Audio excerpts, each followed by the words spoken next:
It is my pleasure to be here tonight for Huffa's talk on Wesselmann.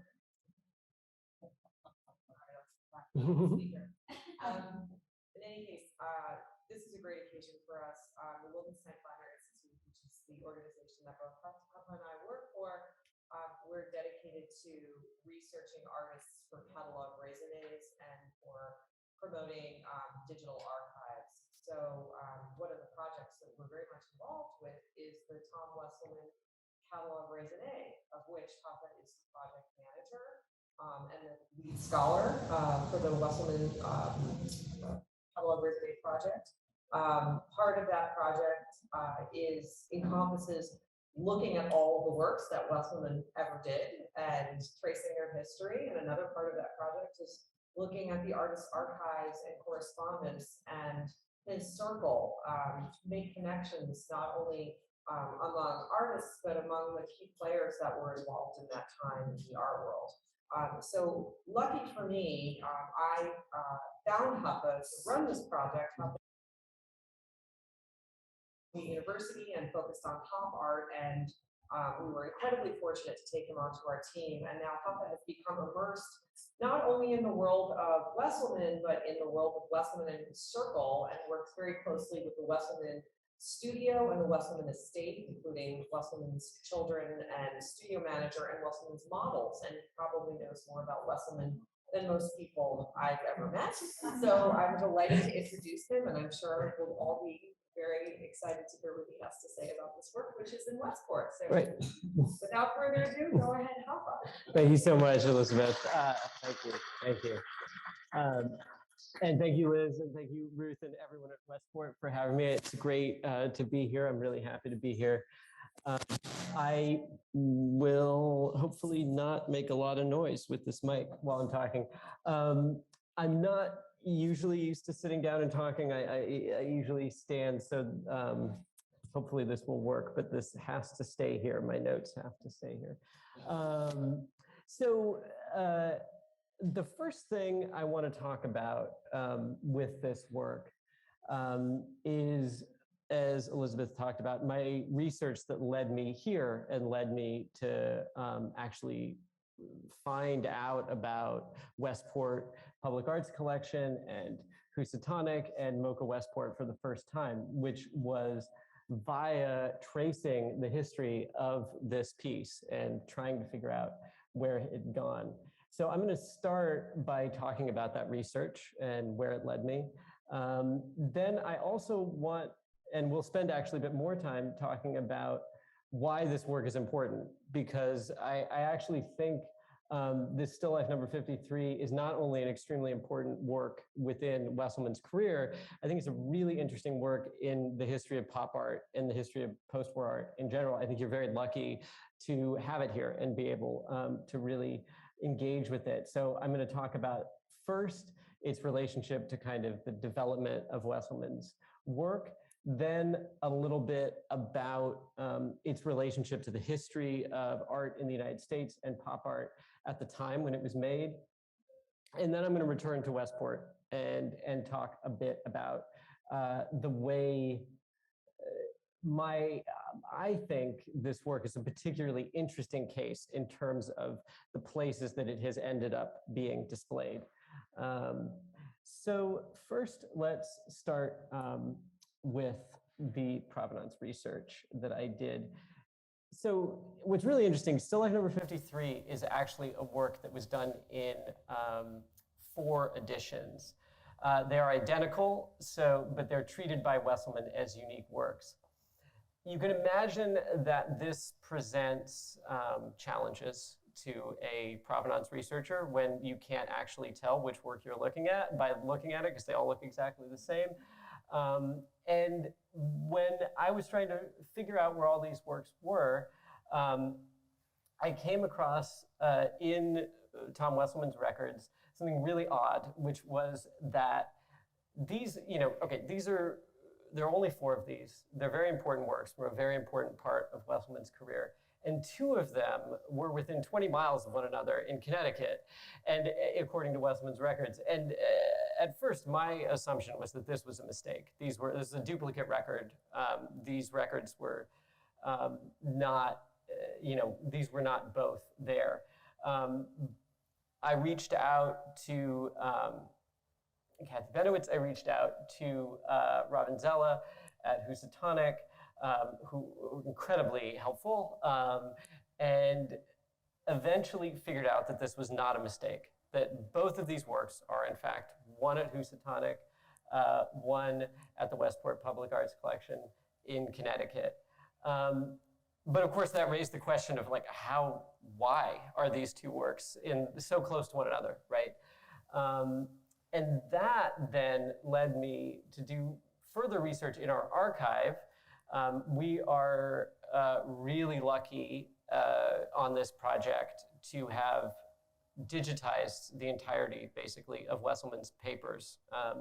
And our archivist has done an incredible job cataloging them. And so I kind of dove into that and discovered in the process of doing so these documents that actually showed the acquisition of both works. One, the one that is right here, was acquired in 1966. And you could see that it was acquired by Bert Chernow, who some of you might be familiar with. To me, it was a completely new name. But that was really the key to sort of figuring out what was going on, because then, looking through the documents for the other one, discovered that it had also been acquired by Bert Chernow just a couple of years later. And so finally, we kind of put all of this together.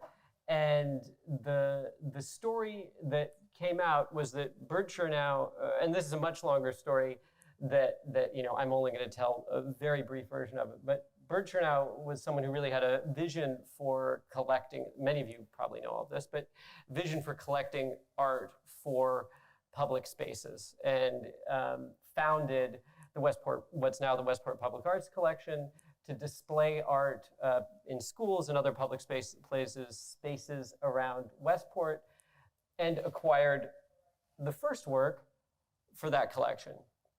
He later went on to become the chair of the Housatonic Museum of Art at Housatonic Community College, and acquired the other work at that time. So one side of the story that I would be really fascinated with, that I don't know, is what Tom Wesselmann thought about all of this. I mean, clearly he had an ongoing relationship. He knew Bert, and from what I understand from Ann Chernow, they got along. They were friendly, and I think that he was really interested in this project, and so he was really interested in the idea of having his work exist in public spaces. But that's basically the story, right? So what began as an assumption that there was some kind of cataloging error about these two works that look identical, led eventually to the discovery of this really interesting history in this part of Connecticut related to post-war art, of this building of an arts collection for public spaces, and the fact that two of these works had ended up in one way or another in those collections. I should clarify, even though the second work didn't end up in the Westport Public Arts Collection, it also ended up in a collection that Bert Chernow was developing for the purpose of showing works in public spaces. So they really did both end up in that context. So with that, I want to actually go on to talking about the work itself and why I think it is an important work. In order to get there, the first thing I'm going to talk about is a little bit of the history of Wesselmann's career leading up to 1964, why 1964 was an important year in his career, and how he got to making this piece. So here we're looking at three pieces from the first 3 years of Wesselmann's, I guess, he made art before this, but this is really kind of the first 3 years of what he understood to be making art that was a part of the body of work that he really understood to be his, I'm not sure if you would necessarily say 1958 was his mature work, but it was his he acknowledged it as part of his oeuvre. And as you can see there on the far left with Greencamp Pond, in these very early works, he's really interested in abstraction, right? I mean, these works visually, if you leave aside the medium, they have a lot in common with the history of abstract expressionism, right? I mean, the composition, the style, in many ways they have those echoes. But at the same time, the other thing that's present here is their collages.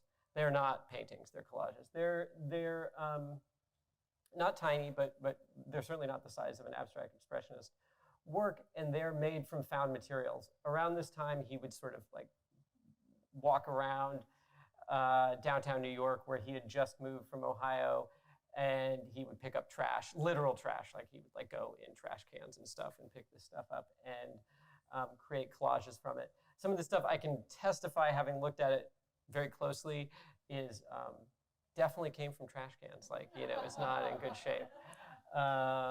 So this is like, you know, this is material kind of detritus that he is turning into a work of art.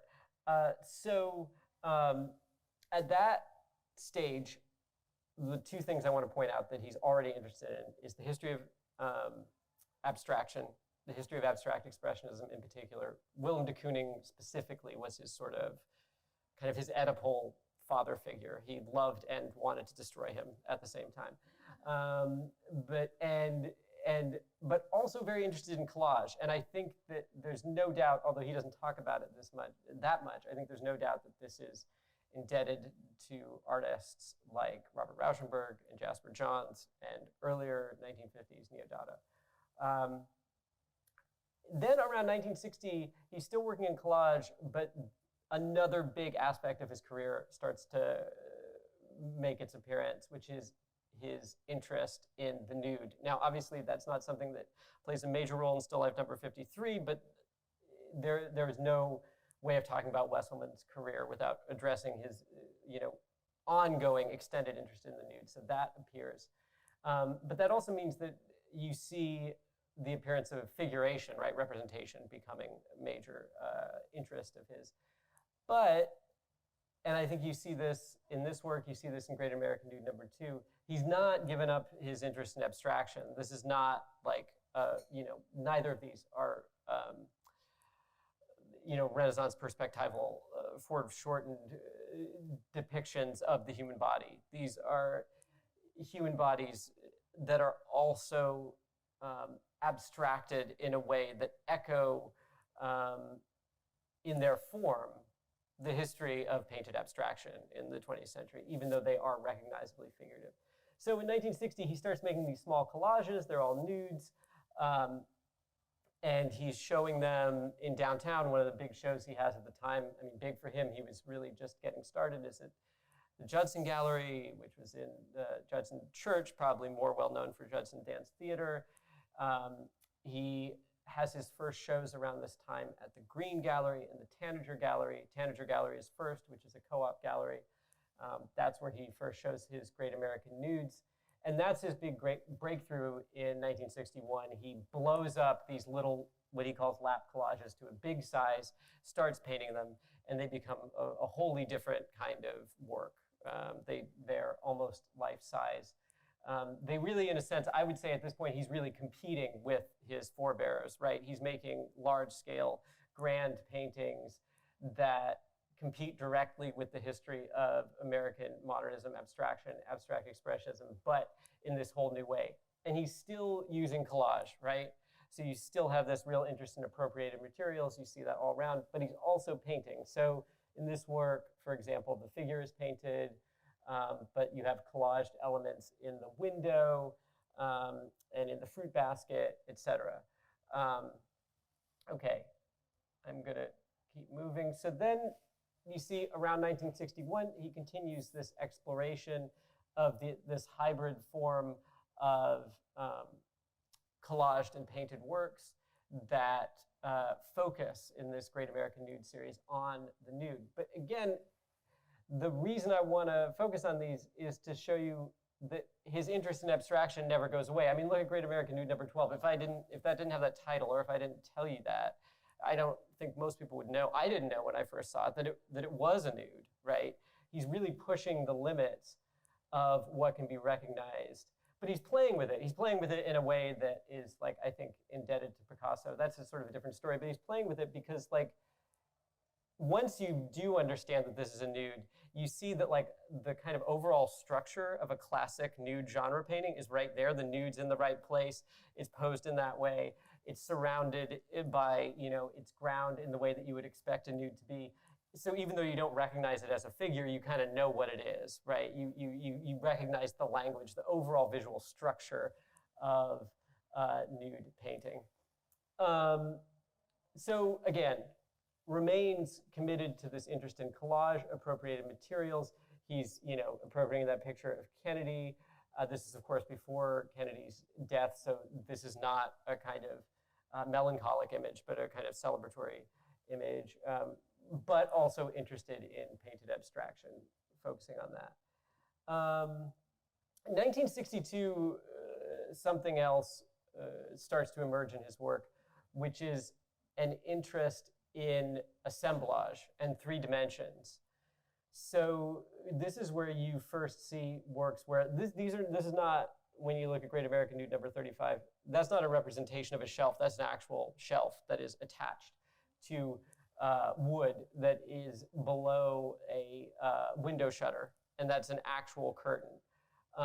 So he's moving into 3 dimensions, and he's also incorporating industrially produced found objects into his work, right? So in a sense, this is still the legacy of collage, right? He's finding things, he's integrating them into his work, but now he's really pushing the limits of what the distinction is between an image and an object in 2 dimensions and 3 dimensions, right? These things are kind of moving out into your space. When you look at still life number 20, it actually can appear in different ways because that can be more or less closed, that cabinet on the top there. They push against some of the ideas of the static formal object of, a modernist composition. They're pushing the limits of that. But again, they are still, like you can see here, they are still highly composed, right? They still kind of function, if you don't look at them 3-dimensionally, but you kind of cross your eyes and look at them 2-dimensionally, as kind of 2-dimensional flat compositions, very carefully composed, despite existing in 3 dimensions. So, and I'm going to come back to this. So that's why this is really not Robert Rauschenberg. He's not abandoning painting. He's not kind of breaking the space of painting with something that you can't reincorporate back into a kind of composition and a formal object. He's pushing painting into 3 dimensions, but not entirely giving up on it. Because, these are still, as I said, recognizable as compositions. And since this is going to become important, and it's very important for still life number 53, important to point out that still life number 20 has a Mondrian in it. Remember that, we'll come back to that. I would say that whole piece actually is riffing on the Mondrian that's in it. There's a kind of like fractal weird thing going on there. If you go to 1963, he goes even farther, right? He has, in Bathtub Collage number 3, a work that actually has a floor, right? And it has an actual, laundry basket and a towel and a door. But again, the thing I want to harp on that's really interesting here is that it doesn't quite just become an environment. It's still viewable as a 2-dimensional composition. You can step back and look at it. I'll get to this a little bit later, but in a great interview in 1964, he makes the comment with regard to a lot of works like this. Yes, I put rugs in my works, but the rugs are not to be walked on, right? So like, it's not an environment. He does not inviting you to go and walk up and interact with this. In that sense, he's not about a very important line of the avant-garde that you would associate, again, with Rauschenberg, but also people like Alan Caprow, who is like, an art could be an environment. He's not doing that. He wants you to view this as an object separate from yourself and as a composition, even though it's really pushing the boundaries of how you can recognize that. And then in 1964, and here is where we get into still life number 53, he hits upon another way in which his work can appropriate the mass cultural, industrial, popular cultural. Up until this point, he did that via collage, right? He's appropriating those things into his work, he's finding them, he's using them. And in 1962, in fact, he has this story he tells all over the place. You know, he bribed a Coney Island hot dog vendor or corn cob vendor, like with, at the time, a lot of money, $50 to get that corn cob sign to put in his work, but that's an appropriated sign, right? In 64, he hits upon the idea, what if I use the same techniques that are used in these, you know, commercial forms, in these popular cultural forms, but actually have them done myself, get them fabricated. So these are not appropriated. These are designed by Wesselmann, the two on the right, including still life number 53 in the other room. They are commissioned from a fabricator and then produced according to his design. They're paint on vacuum formed plastic. So it's basically like sucked through a mold that then creates the shapes.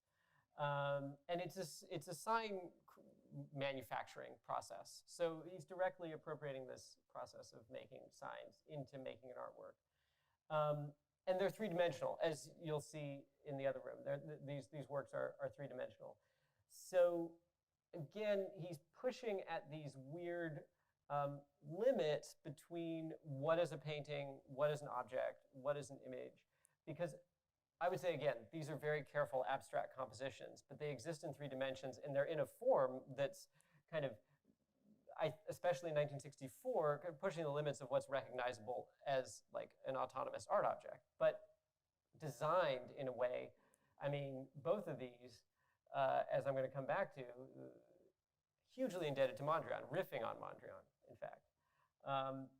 And this era is where he gets into this idea of what I titled this section of a kind of simple image concept. So what he's doing in this era is he's kind of reducing what in the previous works were a kind of composition of a bunch of elements in a collage into things that almost exist as nearly single elements, right? So like when you look at still life number 53 and you look at landscape number 5 and interior number 2, but especially I think these are really good examples, landscape number 5 and still life number 53, like you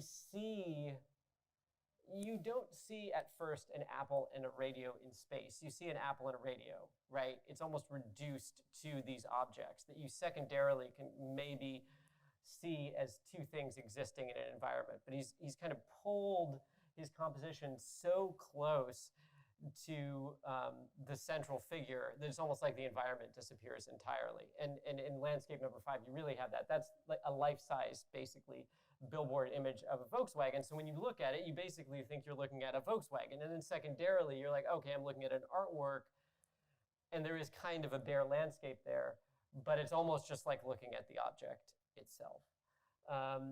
He describes this. I wanted to read this because it's a really interesting passage where I think he's really trying to think through this. He describes this in 1980 in his memoir that he wrote under this very amusing pseudonym Slim Stealingworth, which he sort of at first thought that like people wouldn't recognize was him, but then, I mean, everyone knew it was him. He said, until 1964, Wesselmann had been involved with the intensity of the painting as an entity within its shape, a set of situations within a situation, and involving an overall compositional integrity. But because of his increasing involvement with objects, Wesselmann became increasingly interested in those objects and in the power of their individual visual evocations. Rather than submerge those powerful presence within other presences and in a context that absorbed them, Wesselmann now became more interested in narrowing the context and isolating them. This led to what he viewed as an image concept rather than a painting concept. And inevitably, he became less interested in maintaining the integrity of the painting and more interested in the integrity of the image. I think that's a very strange sentence. I won't even begin to try to unpack that, but I just kind of leave it out as a very odd riddle of Wesselmann thinking about his work.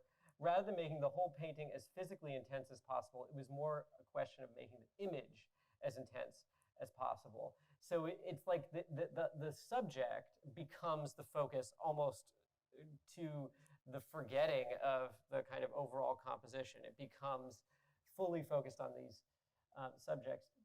But in so doing, they still remain kind of abstract compositions, right? It's like they still, even landscape number 5, it's a Volkswagen, but it's also this like red form on a blue background, almost completely recognizable also as an abstract composition. So I think when we get to still life number 53 in 1964, there are kind of two lines coming out of the history that I've been tracing. On the one hand, this is him pushing farther and farther towards the legacy of modernist abstraction and basically making a Mondrian, going from appropriating Mondrian in 62 to making his own response to Mondrian in still life number 53 and 46 in 1964. These are compositions that are playing on questions of what you can do when a work is reduced to the primary colors of yellow, blue, and red, white, and black, and interested in the relationship of a very limited set of elements, except they also incorporate elements of industrial manufacture, pop culture reference. But it is really a response to Mondrian. That's one line. But then I think on the other line, this is pushing farther even than Bathtub Collage number 3 into a work that sort of like exists as an object in your space, exists almost like a sign. Like I'm going to come back to this at the very end of the talk, but hanging in a school, for example, to take one very specific example, you might not immediately recognize this as an artwork instead of actually just a sign hanging in a school, right? So it's pushing at those limits. At the same time, these two kind of contradictory limits. This is just to show kind of how far he came in those short couple years from a collage work that really is a painting to this kind of very isolated, abstracted work. Okay, so now I want to talk a bit about the broader context, which is going to rehash some of the ideas that I've just been talking about, but bring them into dialogue with other things that were going on around 1964 and leading up to that moment. So, of course, Wesselmann is known as a pop artist, even though he often resisted that. But he's known as a pop artist. And he really had his biggest break early on in his career in 1962 at Sidney Janis's New Realist exhibition. This, you can actually see still life number 19 it's labeled there on the installation shot in the center on the left there with the cut bread. That's one of his works that was in the New Realist exhibition. But this is an exhibition that, as you can see also by the title, New Realist, which is a riff on what artists in Europe were calling themselves, specifically France, the Nouveau Realiste, that pop didn't even really have a name entirely. They didn't have a set name at this point. So this is a moment where a lot of those ideas start to become kind of catalyzed or unified, maybe is a better word. And Sidney Janis, really smart guy, very important gallerist, wrote a text for this, and he really immediately understood one of the very important legacies that this whole group of artists were pulling from. And he writes that in the unplanned transformation of the ordinary, sorry, I'm having to read this off the screen, so it's a little tough. In the unplanned transformation, the ordinary becomes extraordinary, the common uncommon, a transposition in which the spirit of the common object becomes the common subject for these artists. Thus, the traditional artist invented work of art is supplanted unceremoniously by a true product of mass culture, the ready-made. What he's referencing there very specifically is Marcel Duchamp and the history of the appropriation of industrially manufactured objects, most famously Marcel Duchamp's 1917 fountain, which was a urinal, which he turned perpendicular and put on a platform, thus transforming it into a sculpture, signed it as well. That's very important, signed it, Armat. This idea that the entire world of commonplace objects can be transformed into art via the appropriation of an artist. You see how this connects with the collage practice that Wesselmann has been working on, as I've been talking about. And so he was kind of a part of this moment. In order to kind of get to where Wesselmann was, I think one big intermediary was someone like Rauschenberg. So Rauschenberg in 1954, very interested in the history of the ready-made, makes a work called Bed, in which he took the bedding, actually bedding that he had used and he slept on, and attaches it to a canvas, turns it perpendicular to the wall, paints it, hangs it on the wall, and creates something that is both a bed and something that is hanging on the wall and functions as a painting, but kind of troubles both categories, right? Because as soon as you look at it, you think it's something you're supposed to be laying on horizontally, but it's actually vertical. But it is actually just a bed, and that's a pillow and an actual, comforter. But there's paint on it, so maybe it's a painting, and it really kind of pushes the limits between these two things. It's showing how recontextualization, turning something from the horizontal to the vertical, putting paint on something, can make it an artwork. It's extending that Duchampian ready-made idea of taking a urinal, turning it 90 degrees and putting it on a plinth and making it an artwork into a kind of more complex object. And Wesselmann is working in that tradition. But what's interesting, I think, is that, again, going back to this theme that I'm pointing out, Rauschenberg is working in that tradition in a way that is directly antagonistic to the history of modernism. If you look at the paint strokes on Bed, right, they echo, if you've seen, I'm sure all of you have seen Jackson Pollock's work, they echo Jackson Pollock's work too a little bit. They're literal drips, right? But they're also really not Jackson Pollock's, because the reason they're dripping is just gravity, right? There's no skill, there's no expression. People say a 4-year-old can make a Jackson Pollock. They're totally wrong.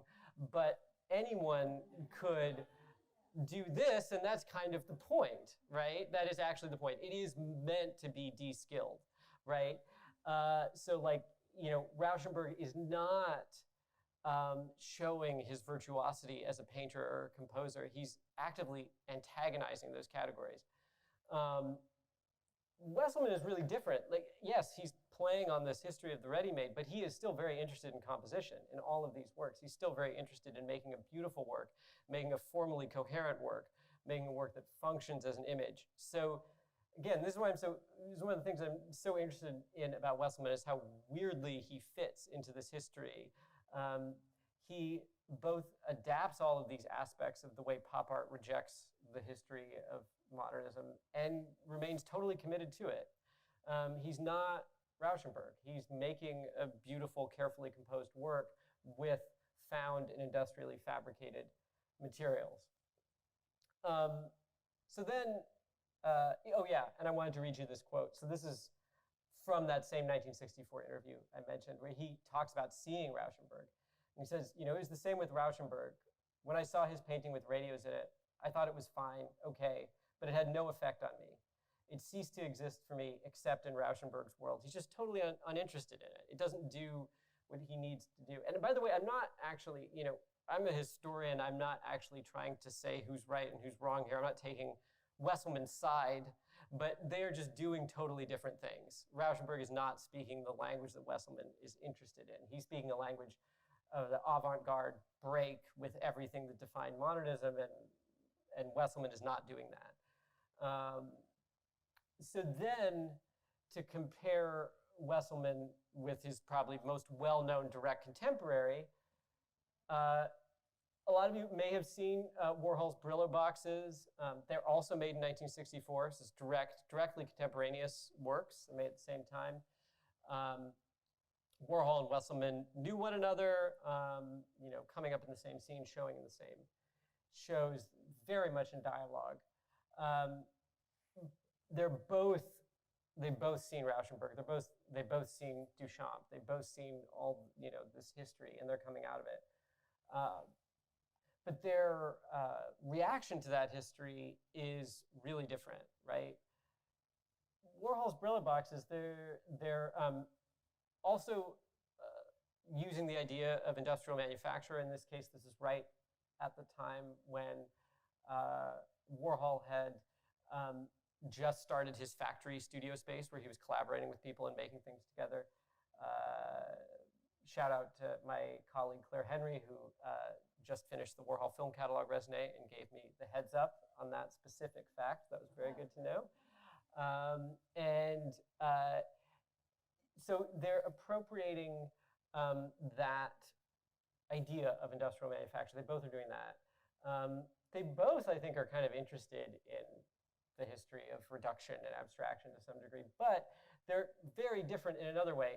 Warhol's Brillo boxes, I think one of the best ways to describe this, I've been being a 20th century art historian, I've been looking at Brillo boxes forever, Warhol's Brillo boxes, and I was helping my partner clean out her grandparents' storage, which had not been touched in like 50 years or something.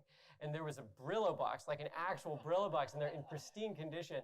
And I was so starstruck because they look exactly the same as Warhol's Brillo boxes, right? And so that's really the difference between Wesselmann and Warhol, right? Wesselmann is making his own work, his own composition, his own object, that he designed. And that, again, as I've said, is functioning in this legacy of abstraction. Warhol is directly appropriating the form and size of the Brillo box to the point that it is almost, you could almost mistake it as an actual Brillo box. It's not, it's made out of wood, it's silkscreen, but you could almost see it as such. And so they're really distinct in that way. And that way, Warhol is a much more direct descendant of Duchamp, right? His work, like the urinal, really requires the context of the art gallery and the discourse of art to be recognized as such. Again, I just want to make sure to point out, this is not at all a criticism. I actually think that's exactly what's interesting about Warhol, is that he's pushing in those things. But that's just, Wesselmann was not interested in that. He was interested in pushing at these limits, but remaining committed to this history. So what's super interesting to me, and this is, I was actually, I came across this quote while doing research for this, and I was really fascinated by this. So he talks about why he used pop cultural images, and I mean, I think that's a really interesting question. I mean, if you take Wesselmann at his word sometimes, where what he was really interested in was abstraction and modernism and being a painter, why did he even care about this stuff? I mean, other than the obvious fact of existing within a milieu where it had become kind of almost de rigueur to like do pop references, like why was he using it at all? So he has this quote in this same interview, this Gene Swenson interview, which is really great. He says, if I use anonymous images, it's true, my images have not been hot-blooded images. They've been anonymous images of recent history. The images are like no images. And he actually says, it's transcribed with like a dash, no dash images. The images are like no images. There's a freedom there. If it were abstract, people might make it into something. If you paint Franco-American spaghetti, they won't make a crucifixion out of it. And also, who could be nostalgic about canned spaghetti? They'll bring their reaction, but probably they won't have as many irrelevant ones. So what I think is really interesting here, whether or not you agree with Wesselmann, what he seems to be saying in this no image idea is that he was able to be more abstract by appropriating pop cultural images because people didn't care about them. So they didn't impute any meaning to them, so they were able to look past them straight to the painting. And he makes this comment about how they would be less likely to create, be made into something than abstract works, which I also think is an interesting read of the current moment, right? Because this is coming out of abstract expressionism, and probably people were reading a lot more into the forms of, recognizable forms of modernist abstraction. So by Wesselmann's logic, he's actually being more authentically abstract by using pop cultural images because it will defend against the constant fear of the modernist abstract artist, that people will read things into their images beyond their form, right? It'll actually make it harder to do that. Anyway, that was a really interesting idea from him that I encountered while doing research for this. So then kind of, I just wanted to do a couple other comparisons, just finishing it off. But I also think this is also made in 1964. Donald Judd, very important minimalist. He's also in dialogue with artists like Donald Judd, who's using industrial fabrication for the first time and making a work that kind of exists as something hanging on a wall, but also is sort of an object in your space in 3 dimensions. And maybe, it's in the history of painting, and maybe it completely breaks with that. But again, same ideas with his contrast with Warhol, more committed to being an image, being an abstract formal composition than Donald Judd. Just a side note, but it's really interesting that this work was dedicated to Susan Buckwalter, who is a really important collector and advocate for Tom Wesselmann, and died tragically at a really young age. But it's interesting that it's kind of this odd connection between Wesselmann and Judd via Susan Buckwalter, who Judd dedicated this work to. I also think that Wesselmann is really in dialogue in a work like this with someone like Frank Stella, who's pushing also at these kind of limits between what can function as an abstract composition and what kind of becomes an object. So just to conclude this part of it, and then I'll go very briefly back to Westport, and reiterating, what I think is really interesting about his work is that it exists in this strange, awkward place between all of these traditions, right? It is both very much the descendant of Mondrian. It's also the descendant of Duchamp.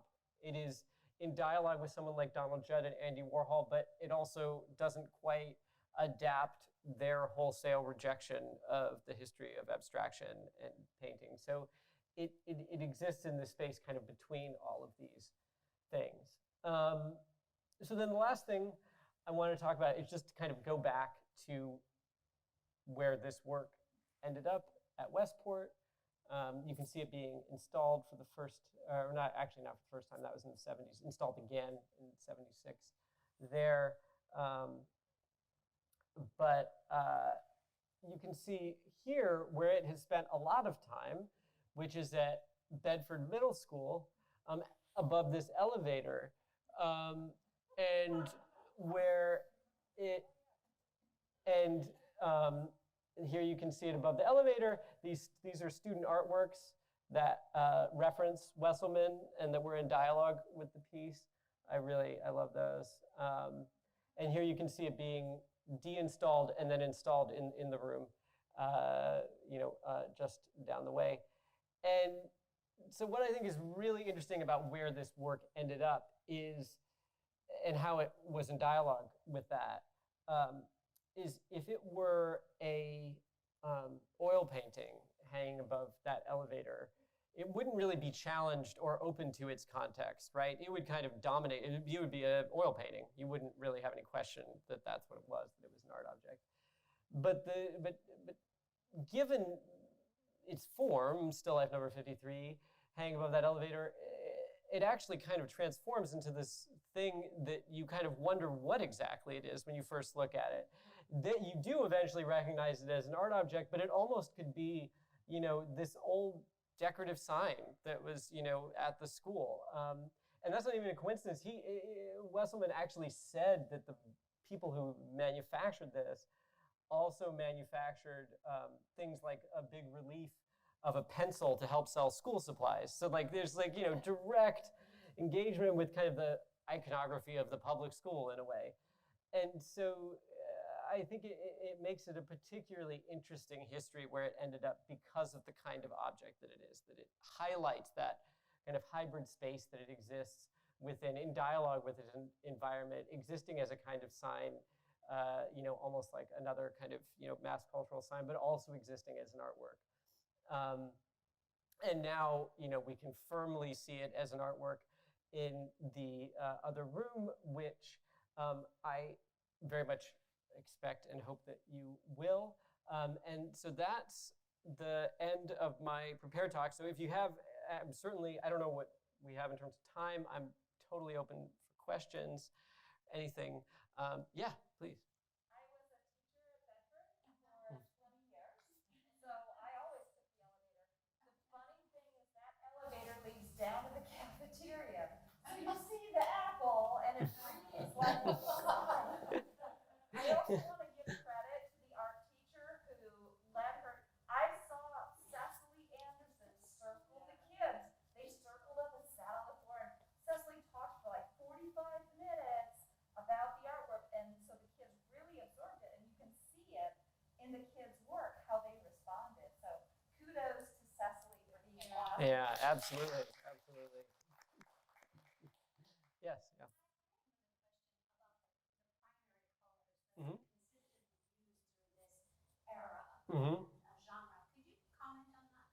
Yeah, so I think particularly in the earlier 20th century when Mondrian was working, there's also a very famous work by Alexander Rodchenko who plays on this, and in the Russian avant-garde it was an important thing, but there was this idea that black and white, yellow, blue, red were the kind of constituent fundamental parts of any image, right? So by reducing your work to those colors, it was this idea of going back to the inherent fundamental elements of any image. So that, that's a big part of why Mondrian was obsessed with it.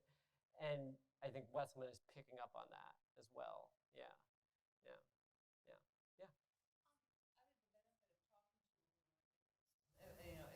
Exploring this earlier. Could you talk a little bit about the factory process and what do you know the firm that did it and where they were located, but also about how it was fabricated in the painting process on the bath? Sure.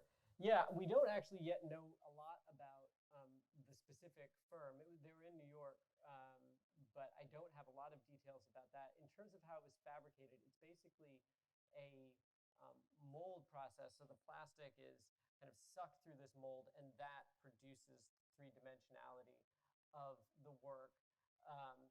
And in terms of how it was painted, what we were talking about, which is really interesting, is I've been talking in the lead up to giving this talk, kind of renewed this question that we had, which was, did Wesselmann paint these in the studio, or were they painted by the fabricator?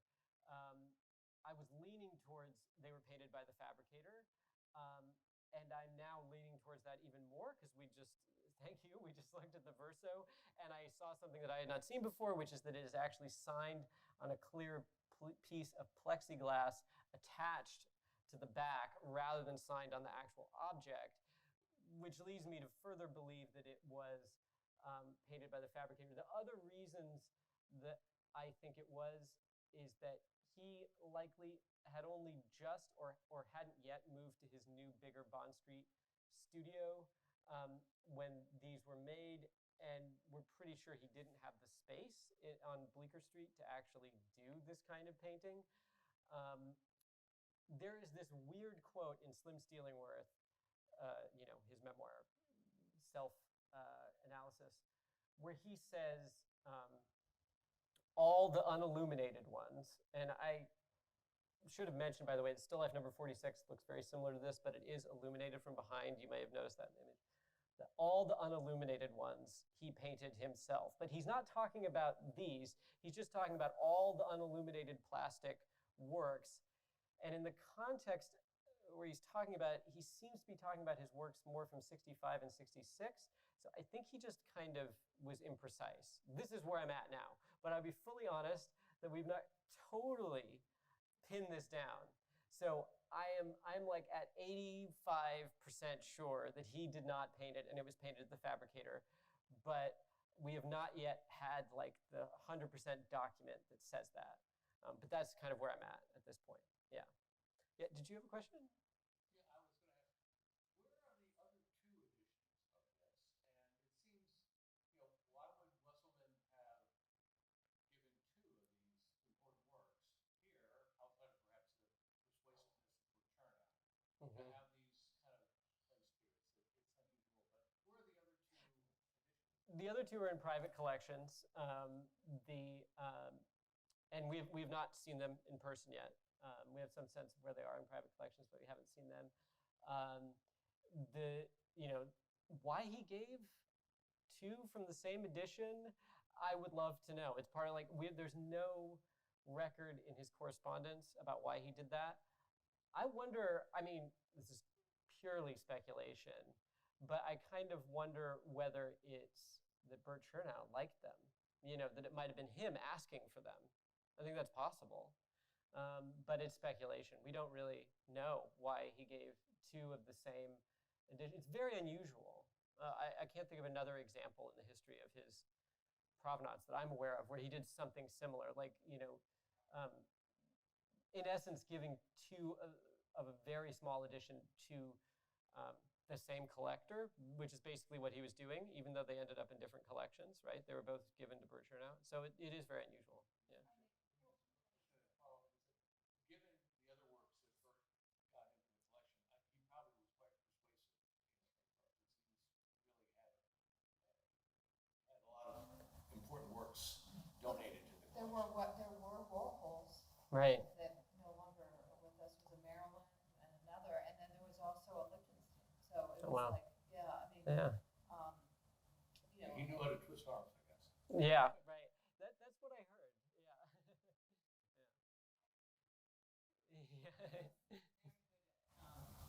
persuading artists to handle their work. Yeah. Either direction. Yeah. Yeah. Yes. First, thank you so much for doing this catalogue raisonné. It's a monumental job to do a catalogue raisonné, and you brought together incredibly broad stories as well as a lot of the detailed detective work that goes into doing this. So we look forward to seeing it. Will it be online or published as a book? It'd be online. Yeah, online. Yeah. And thank you for giving me that opportunity to plug the digital corpus. It actually is not something that will be online in the future. It is online, actually. So let me just take very briefly a moment to explain a bit about that. So you're absolutely right that a catalogue raisonné is a monumental task. What we've decided to do at the Wildenstein Plattner Institute for the Wesselmann digital corpus is try to make more of our research publicly available before that task comes to its final conclusion. So the digital corpus is now online. All of the works listed in Wesselmann's artists' records are viewable in black and white on the digital corpus. If they have been vetted by the Wesselmann committee, they're visible in color with full cataloging. So that would include still life number 53 here, which we will be very soon updating with our examination. So that's great. And many, hundreds of other works are now actually available with full cataloging online already. So it's already a functioning research document. We've also published, at this point, the vast majority of Wesselmann's papers in our archive. So you can also consult those online.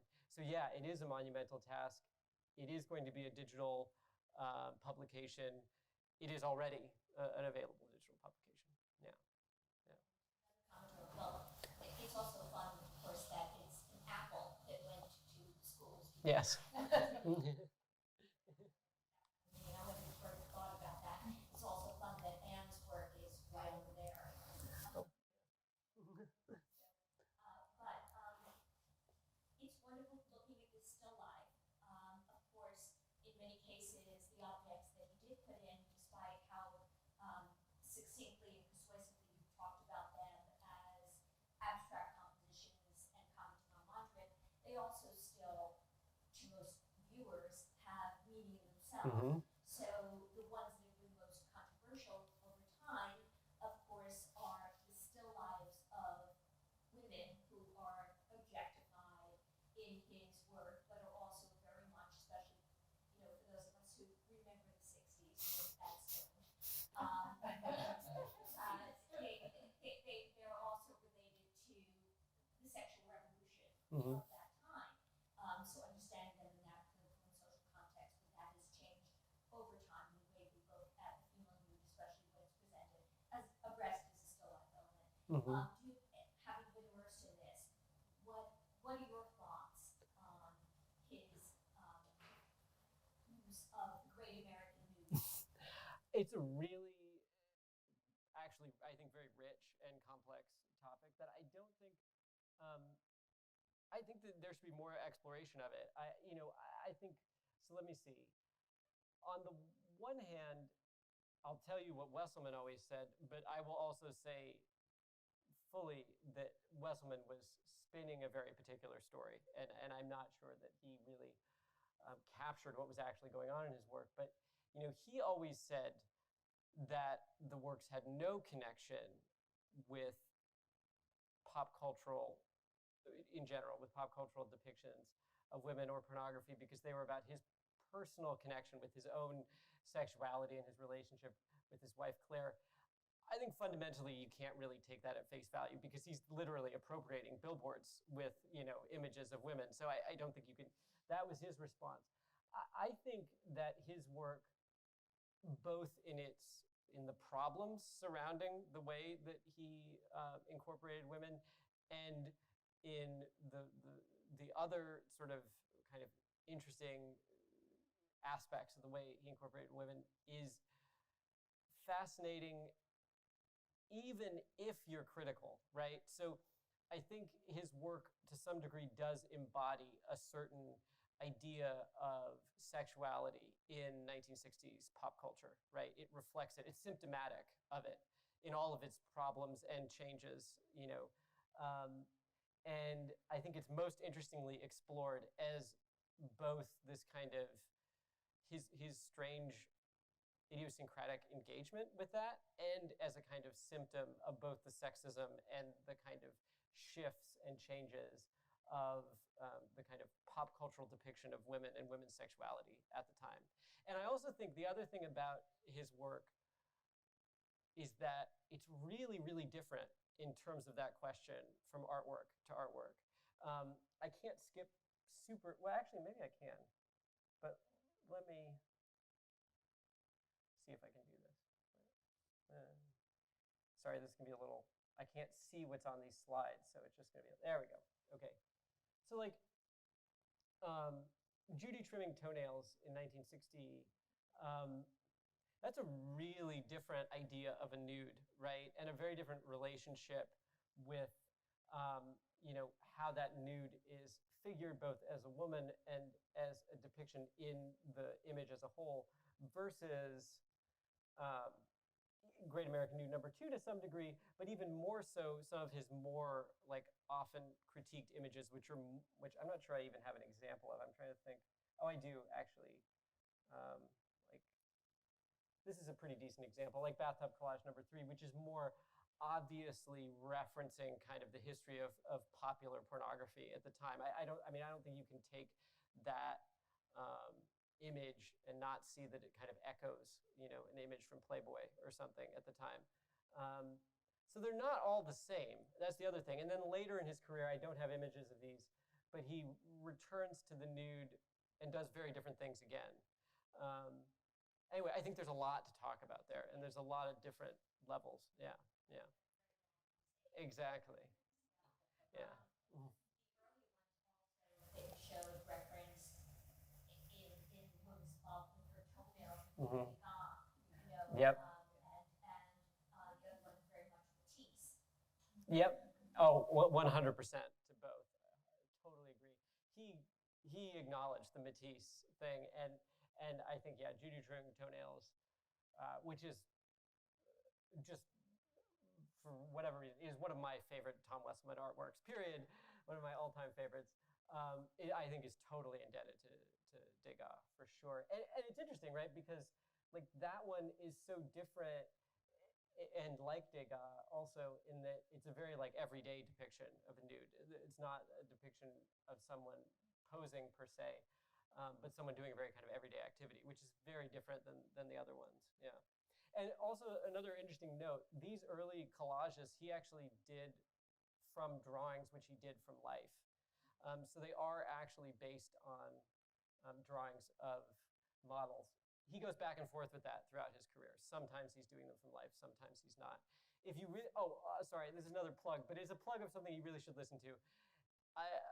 One of the oral histories that we did for the Catalogue Raisonné is with Monica Serra, who's one of Tom Wesselmann's most important late career models.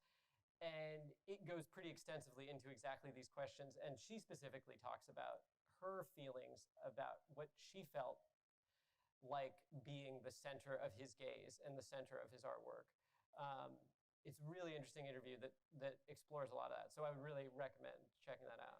Yeah. WPI.art, exactly. Yeah. Yeah. Back to the fabrication. Mm-hmm. So when you think about a sculptor, and you think about, I mean, someone who's classically trained in that form, they would have created a plaster model and then a wax and, Mm-hmm. bronze or something. So you talk about the vacuum process having Mm-hmm. mold. So Right. how was that mold created, and what was he doing to shape and fashion that, and where would he have gotten that training to do so? Yeah, he worked with the fabricator to do it. He didn't have training to do it. And it was a process that he learned, but that the like hands-on work was really done by the fabricator. I mean, he was working on, yeah. But no, I mean, he did create, the base mold that it was created from, but obviously, yeah, in constant consultation with the fabric. And that remained the case also for his later works. He also moved away eventually from this process that used a mold at all to a process that was really purely based on a vacuum form because he didn't like to have to work in sculpture at all. So it was a way, so the three-dimensionality purely comes from sucking the thing through. So it has a standard three-dimensionality throughout the whole thing, and you don't have to make a mold for it. You just make a, yeah. So he's emerging into very, very early work, not really conceptual work, but when you think of modern conceptualism in artwork and this removal of the hand on the art, Mm-hmm. I mean, we're talking about fabrication, and I mean, I just think of that is a lot of conceptual artwork, and people really have a problem with that. They don't understand, like, wait a minute, so his hand wasn't, he didn't hold the vacuum to create the plastic and the imprint. I just would love to hear, like, I believe in conceptual art. I believe that art comes from the brain, not from the hand always being on the piece. So I would love to hear your thoughts about that. Yeah, I mean, I think with Wesselmann, like what's interesting about him is, on the one hand, you have someone like Warhol, who really pushes that to its extreme, right? There are works created where, he wasn't even in the room, he might not have even known it was being made when it was being made, right? I mean, he's really messing with the limits of like, what does it mean to have an artwork made in your name? And that's very much what his work is about. Wesselmann throughout is always kind of playing at those edges, right? So like, I think in terms of, I mean, obviously, in my studies were focused on pop art, as Elizabeth said, and also conceptual art. So obviously I agree with you that it is a totally legitimate practice. But beyond that, I would say that like Wesselmann fits in that in a strange way because he's making a lot of work where his hand is removed at a certain point, but it's very present at another point. So like some of his later work, he does these drawings. So he does like a drawing, he'll do the drawing in like 30 seconds. And then it's scanned. It was very early days with vector graphics. It was like scanned and turned into a vector and then turned into a metal object.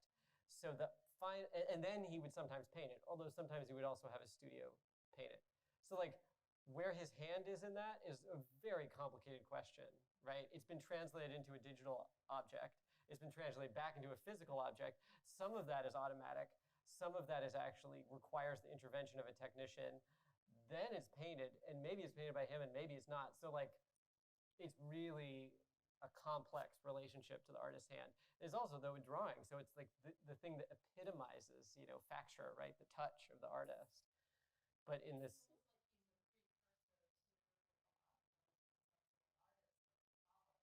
Williams, think so many. yeah, absolutely. I think Wesselmann himself would have probably been somewhat skeptical towards I think about like Wesselmann going to, I don't know, like a Joseph Kosuth show and like look at, I think he would be like, this is not my thing. But, but you're right. I think he is a precursor, despite him remaining dedicated to a tradition which was they were kind of antagonistic to. Yeah. Yeah, exactly. Exactly. Yeah. Thank you. Thank you. Thank you.